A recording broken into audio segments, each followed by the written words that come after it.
My life is over. He saw to that. I will be his victim for the rest of my life, or his. This man is not a victim. He has been convicted of multiple charges of assault and kidnapping, and he has been locked up for 30 years. And in 3 seconds, he is about to speak directly to his real victim. What can I do, man? Just tell me, what do you want? If you want me to spend the rest of my life in here, fine. If you want me to get out and be your personal slave for the rest of my life, hey, I'll do that. If you want me to lick your shoes every night, I'll do that. Just tell me what you want, man. Did something happen in that box? I'm not gonna answer that. 13-year-old Paul Martin Andrews, kidnapped, assaulted, and trapped inside a box in the ground for 8 days. But he escaped, and when he got out, he did everything in his power to ensure Richard Ausley would never terrorize another little boy again. But unfortunately, that would be a lot harder than he thought. This man is a monster. This man cannot be released. In the small town of Portsmouth, Virginia, 13-year-old Paul Martin Andrews has recently moved to the area with his family, including his younger sister, Jennifer. January 11th, 1973. It's a snowy day, and Martin walks to a local convenience store just 2 blocks away from his home to buy some milk for him and his sister. But Jennifer starts to worry when Martin doesn't return home. It's my fault. I sent him out for milk. It was the longest night of my childhood, thinking that he wasn't going to come back. With no sign of Martin, his family calls the police. Police begin their search. A local fireman searches for Martin using a helicopter, but no trace of him is found. January 12th, a day passes with still no leads. Martin's family anxiously awaits as 1 day turns into 2, then 3. They fear the worst has happened, that Martin has died. Worrying he might have drowned, the Coast Guard drags a local waterway, looking for Martin's body, but nothing comes up. 1 full week has passed since Martin disappeared. People are starting to lose hope. 8 days of torture for your family. January 19th, 1973, there is a glimmer of hope. Deep in the woods, hunters come up a hill and discover a door in the ground. They open it and find little Martin chained inside the box. Martin's mother is at work when she gets the call. She doesn't know if he is dead or alive. He has just arrived at the hospital with police. Martin is badly beaten, with 2 black eyes and a broken nose, but he's alive. Martin and his family are finally reunited, but his abductor is still on the loose, nowhere to be found. The police bring Martin's suspect photos, and he quickly identifies his abductor, Richard Ausley. The police look into Ausley and learn that he is one of Virginia's most notorious child molesters. He's been convicted of kidnapping and sexual assaulting minors many times before. When Buck Miller was 14 years old, he was befriended and then sexually assaulted by Richard Ausley. The very same day Ausley kidnapped Martin, he skipped his court appearance for abducting Buck. He was out on bail for raping another child and was forced to live with his father, who lived just down the street from where my mother lives.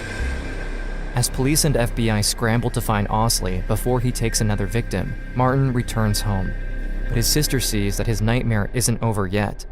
When I saw his face, he turned and looked at me, and that's when the nightmare came true. His eyes were empty. He wasn't there. So my strong older brother was somebody else. The search for Ausley extends into neighboring North Carolina until finally, on the 4th day of the search, at 2:30 a.m., the FBI gets a phone call from Ausley's father. Ausley has returned home. The FBI move quickly, and Ausley is arrested on September 27, 1973. 13-year-old Martin is scheduled to testify against his abductor in court. The trial will be the first time Martin speaks about what happened to him in the box.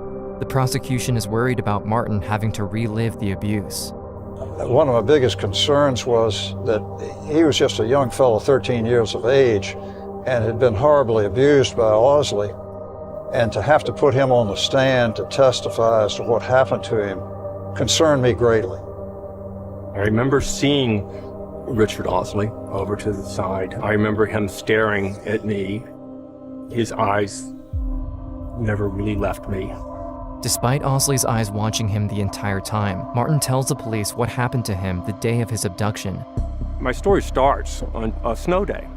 I decided to walk up to the convenience store. While walking, a blue minivan pulls up next to him. Richard Ausley rolls down the window. He rolled down his window and he said, "I'm in trouble. I need help. I have to move some furniture for my brother and I can't do it by myself. Could you help me?" I'll give you a few dollars. Not knowing that there is a predator lurking in his small community, Martin agrees. They drive off together. Ausley drives Martin 20 miles from his home into a forest.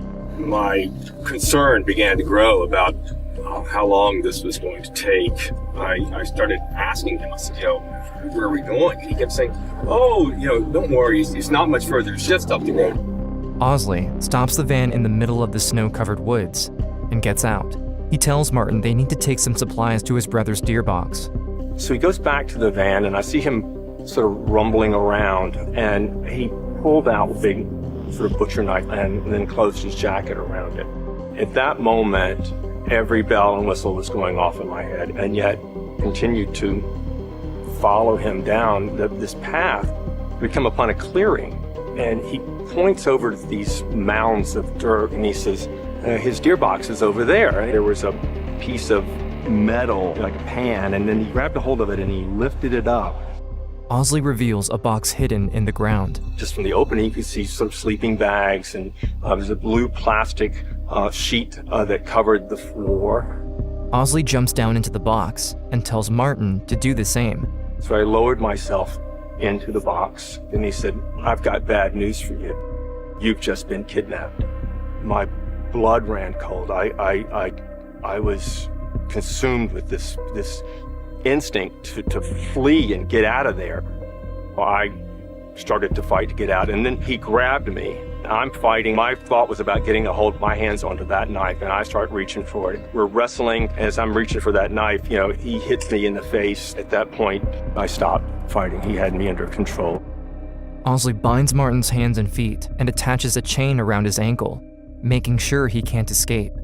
What happens next may be disturbing to some people.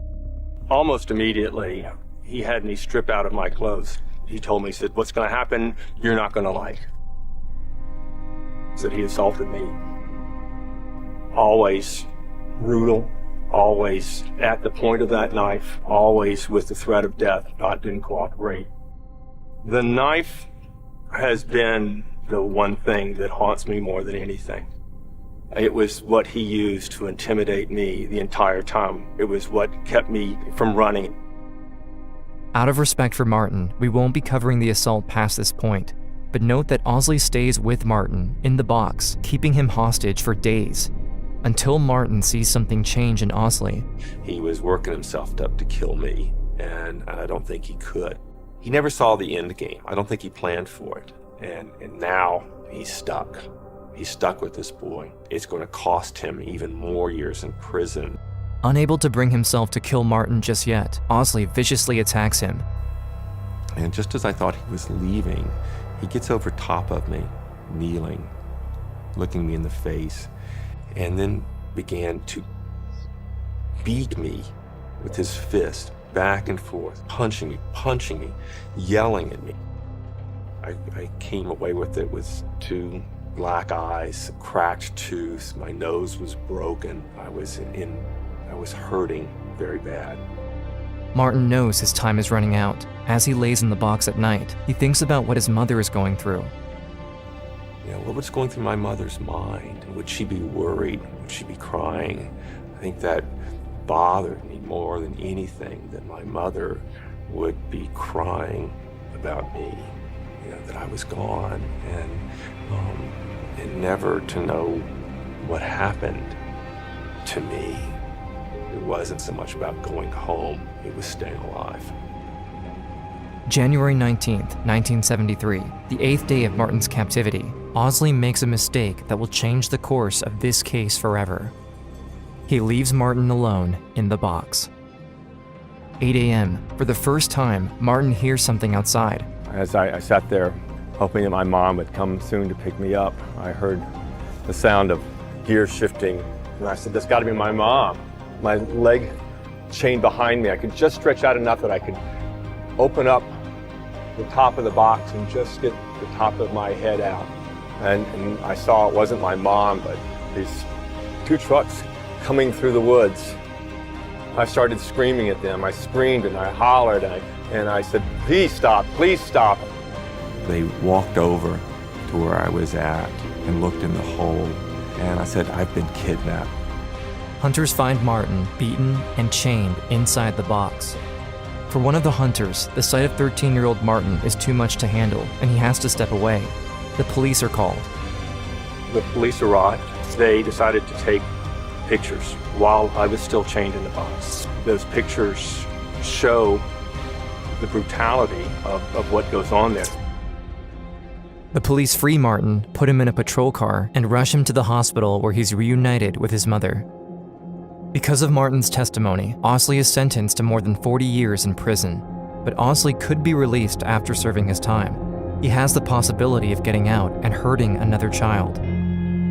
After bravely coming forward, Martin thinks he is finally done with his nightmare, but the circumstances of his abduction are so shocking that a professional psychiatrist calls Martin, quote, a liar, and told my parents that I should be institutionalized. He didn't believe my story. The psychiatrist tells his parents that he shouldn't talk about his experience. My parents were told, though, that if I wasn't allowed to speak about it, that I would forget about it, that it would just go away. And what happened over time, though, was that everyone forgot about it. Everyone except for me. Martin never talks about what happened with anyone again and falls into a depression. It was difficult, still keeping my secret all the time. My spouse never knew those things. I never spoke to him about them. Friends I had known for years never knew that part of my life. While the outside looked great, the inside was being torn apart. June 2002, 30 years later, Martin thinks he has finally moved on when he receives a call he thought he'd never get. I was at my job and the phone rings, and it's my mom. She told me that, Richard Ausley's about to be released. To hear that this man who had done such horrible things to me, this man that I thought would be in prison for the rest of his life, that I would never have to deal with him, was now being released. I was horrified. Martin doesn't know what to do until he discovers that Ausley is trying to convince everyone he's a changed man in order to be released. Ausley's been serving the last 30 years in prison for kidnapping Martin Andrews. He says every day behind this barbed wire he fights the temptation, warns others about the dangers of sexual predators. I tried to educate him about people like me. I looked at that picture of Marty and I asked myself, how in the hell could I have done that? I would never hurt another child. Although he hasn't spoken about what Ausley did to him in 30 years, Martin knows he has to come forward to ensure another child is never hurt by him again. For 30 years, I had kept silent about what had happened to me. It had been a secret. I knew that if Richard Ausley was ever released, that it would mean that another child would have to suffer through what I did. This man is a monster. This man cannot be released. And so I stepped out. So I started emailing every one of the delegates and the senators, attorney general, and the parole board. But Ausley fights back. What can I do, man? Just tell me, what do you want? If you want me to spend the rest of my life in here, fine. If you want me to get out and be your personal slave for the rest of my life, hey, I'll do that. If you want me to lick your shoes every night, I'll do that. Just tell me what you want, man. My life is over. He saw to that. I will be his victim for the rest of my life, or his. This thing about 8 days of beating and rape, that's a bunch of bull. He knows it. He lied to me to get me in there. He lied to get me into that box, and once I was in there, he was not letting me go. What can I ask from him? All I can ask is that the state make sure that he never does it to another child. By speaking out, Martin inspires Buck Miller, another of Ausley's victims, to come forward. I think he needs to remain in custody. Martin is able to track down another victim of Ausley's, Gary Founds, and discovers he never came forward to police when Ausley assaulted him in 1972 out of shame. Being attacked and assaulted violently, and the man's already proved he's a danger to society. Inspired by Martin, Gary speaks out after 30 years and files charges against Ausley. forcing him to serve more time in prison. 2 years later, in January 2004, Ausley suddenly dies in prison. Although Ausley tried to play the victim, Martin came out on top, showing that he is a true survivor. Martin is no longer a 13-year-old boy trapped inside a box with hollow eyes. He got married, became a loving husband, and is closer to his family now after speaking out. It's like having him back. We're closer now than we have been in 30 years. Today, he is an advocate for survivors. He dedicated himself to help pass laws to protect victims of sexual violence. He understands that in order to heal your pain, you have to talk about it. If there's anything that I could say to children who are being abused or who have been abused, to adults who were abused as children, is that as long as you keep it to yourself, they get away with what they've done. You've done nothing wrong. You have nothing to be ashamed of. And you can take hope that there can be a life that you can live without that fear. You can live without that pain.